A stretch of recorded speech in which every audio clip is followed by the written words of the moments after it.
Have you ever noticed how different people can look at the same reality and see completely different things? Where many see failure, God may be seeing a calling.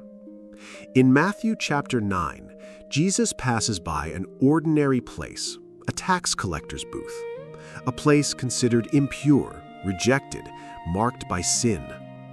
There sits a man, seated, still, settled into a life that in human eyes seemed to have no way out. His name is Matthew. To everyone around him, he was only that, a tax collector, a public sinner, someone far from God. But then, something decisive happens. The gospel says, Jesus saw a man sitting there. That verb changes everything, because while everyone else saw a sinner, Jesus saw deeper. He did not look only at what Matthew was in that moment. He saw what he could become through grace. Then Jesus spoke only 2 words, "Follow me." Not a long explanation, not an accusation, not an impossible demand. A call.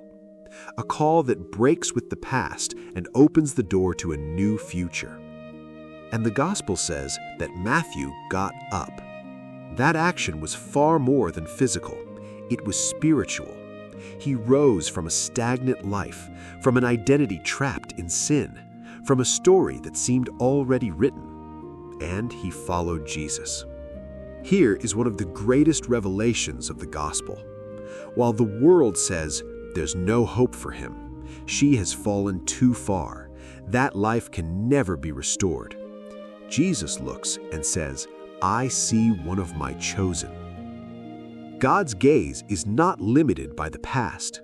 He sees the future that His grace can still bring forth. And that changes everything for us. How often do we see ourselves the way others saw Matthew? Trapped by our mistakes, marked by our failures, convinced that change is no longer possible. But today's gospel reveals a profound truth. God does not call you because you are already holy. He calls you so that you may become holy. And when Jesus called Matthew, He was not ignoring his sin. He was conquering it through a call of love. Follow me means come with me and I will transform you. The Christian life is not about remaining where we are.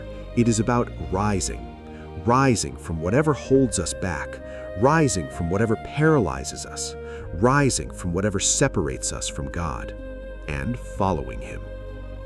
Today, that same gaze of Jesus rests upon each one of us.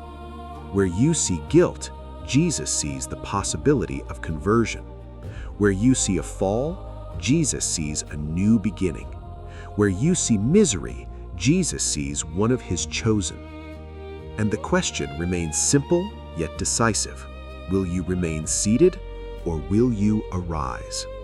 Because the call of Jesus remains the same, follow me. And whoever arises to follow Him is never the same again.